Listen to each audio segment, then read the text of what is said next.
Bom, hoje a maior cidade da América Latina, a maior cidade do Brasil, dia de caos, né? Dia de confusão, desde muito cedo, a cobertura aqui da Band News FM, contando como é que está a situação para você que não mora em São Paulo, o caos em São Paulo, greve do metrô, greve da Sabesp. Imagina, o metrô funciona à base de esgoto? Não. Né? Vai passar o metrô debaixo do esgoto? Não, o esgoto não tem nada a ver uma coisa com a outra, mas eles se juntaram para fazer uma greve política, uma greve contra a privatização da Sabesp, uma greve contra a privatização de qualquer coisa, de qualquer parafuso do metrô, porque eles não querem. Então, como eles não querem que o serviço público seja privatizado, ainda que não deixe de ser público, porque nós temos serviços de água e esgoto no Brasil privados e que prestam serviço público, grande qualidade, desempenho, resultado, custo, impressionante. E a gente tem transporte de ônibus, é público e é feito com empresas privadas. Já houve um tempo em que todas as empresas eram estatais, não são mais. E o governo, ou a prefeitura, o governo do estado ou a prefeitura, regulam o sistema. Ele pode funcionar bem, pode funcionar mal, mas isso não significa que o gestor público ou o gestor privado sejam melhores ou piores. Você pode ter gestor privado ruim, você pode ter gestor público ruim.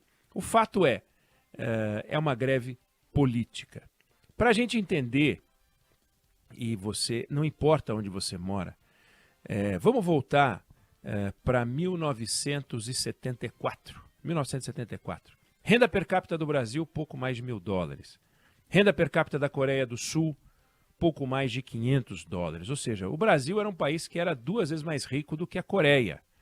E por que eu estou chamando a atenção para a renda per capita? Porque naquele ano, 1974, o Brasil e a Coreia inauguraram aquele que era um dos maiores projetos de infraestrutura de cada um desses países. O Brasil inaugurou o metrô de São Paulo e a Coreia inaugurou o metrô de Seul, mesmo ano, 50 anos no ano que vem. E os dois começaram a construir isso, fura daqui, fura dali, tatuzão daqui, tatuzão dali, e começaram a fazer seus metrôs. Mesmo ano de inauguração, não é ano diferente. Saldo de cada projeto. Metrô de São Paulo aqui, metrô de Seul lá. Metrô de Seul, 450 estações, um pouco mais, coisa de 600 quilômetros de trilho, sem contar as outras linhas com as quais o metrô de Seul se conecta. Uma das linhas, que é a linha 1, azul escuro, tem 200 quilômetros, uma linha. Metrô de São Paulo, 90 estações, 100 quilômetros de trilhos, ou seja, todo o metrô de São Paulo tem metade da quilometragem de uma linha da Coreia do Sul, de Seul. Ou seja, o metrô de Seul avançou 6 vezes mais do que o nosso. A cada quilômetro de trilho que a gente colocava, ou coloca em São Paulo, eles colocaram 6 quilômetros. É inacreditável. É inacreditável.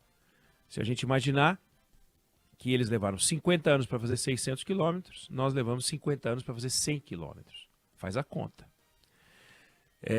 Antes que alguém diga, não, mas você está comparando coisas incomparáveis, né? Vamos lembrar que a região metropolitana de Seul é gigante, tem 25 milhões de habitantes.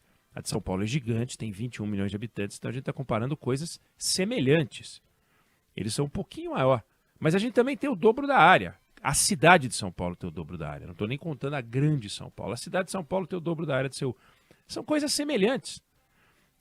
Gigantescas áreas, muito concentrada, gente pra caramba morando.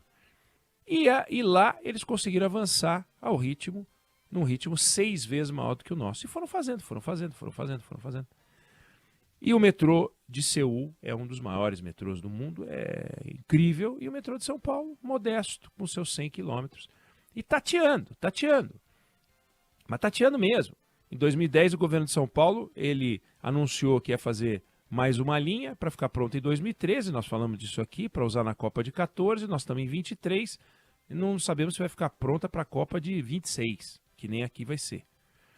Então, a gente vai tudo muito devagar, é tudo muito lento e tal. O que acontece? Tecnologia. Os coreanos têm uma tecnologia de fazer metrô, a terra da Coreia é diferente. O que muda? Engenharia coreana é melhor? Não é. Não é. Pode até ter alguma outra mudança de tecnologia, pode até ter uma ou outra característica de solo, pode até ser que a gente tenha que cavar um pouco mais fundo do que eles. Tem estação de metrô em São Paulo que está a mais de 50 metros do solo. Então imagina um prédio com 12, 15 andares, mais um pouquinho virado para baixo. Para você chegar na linha de trem. É bastante coisa. É trabalhoso. Fazer uma estação lá embaixo custa uma fortuna. Então eu não estou falando de preço. Eu estou falando de ritmo, de velocidade. Por que eles conseguem e a gente não consegue? Porque a gente vive, e não vivia no começo, mas a gente vive uma realidade que tem a ver com regras e leis, modo de agir que são pavorosos, assim, absolutamente contra a sociedade. A forma como a gente constrói é contra a sociedade. É para atrapalhar a sociedade. É para a sociedade pagar uma conta e não ter o serviço. É uma legislação horrorosa que dá ao Ministério Público o direito de atravancar o progresso, que dá a ideia de ação civil pública, um poder extraordinário. E assim as coisas não andam. E não andam no metrô de São Paulo, não andam nos trens do Brasil, não andam em obras de engenharia, de ponte, de energia, de portos, de aeroportos, tudo para por causa dessa novela. E não dá para o poder público, eu digo os governantes, simplesmente dizerem, não, vou enfrentar tudo e todos, não tem problema nenhum, vou para frente. Não dá, porque respondem com os próprios bens, podem ser presos. Então para tudo, é feito para não funcionar. Uma maneira de medir isso é ver o tempo de uma licitação, é ver as discussões ambientais, é ver o licenciamento, é tudo atrapalhado. Uma hora pode, uma hora não pode. Aí um juiz dá uma liminar, o outro caça a liminar. Aí caçou a liminar, o outro derruba a liminar que foi caçada, aí o tribunal reage, aí vai para o Tribunal Superior dá uma decisão. Resultado, o Brasil é um país atravancado. E o metrô de São Paulo é a evidência de hoje, pela greve, e por isso nós estamos falando disso, desse enrosco nacional, que é uma característica em outros metrôs de outras cidades, em tudo. E aí decidem fazer uma greve. Veja, greve é um direito previsto na Constituição. Pode fazer greve. Tem o direito de fazer greve. Como funciona?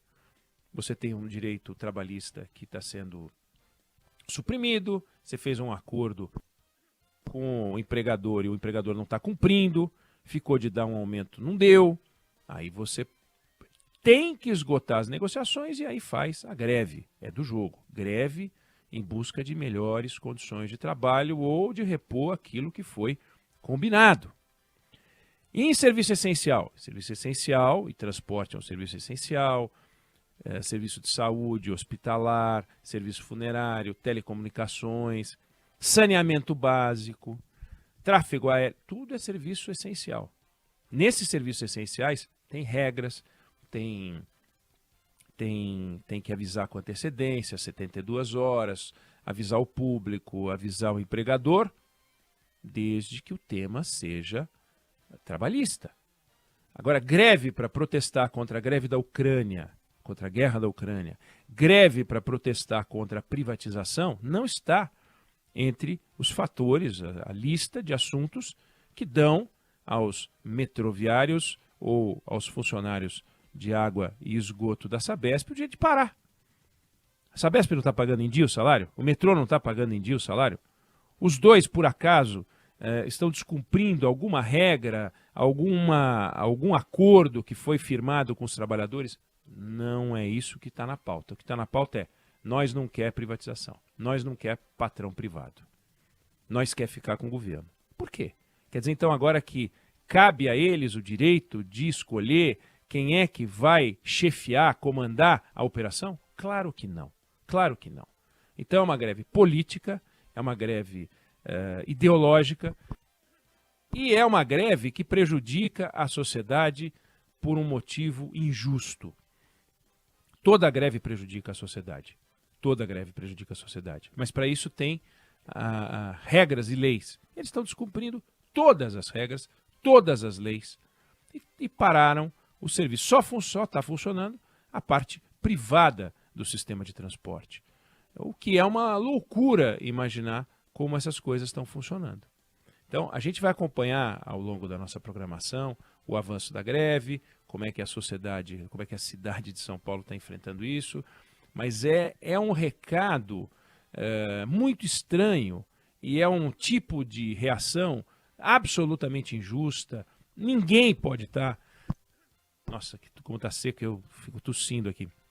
Ninguém pode achar que é razoável essa paralisação, a não ser por razões ideológicas.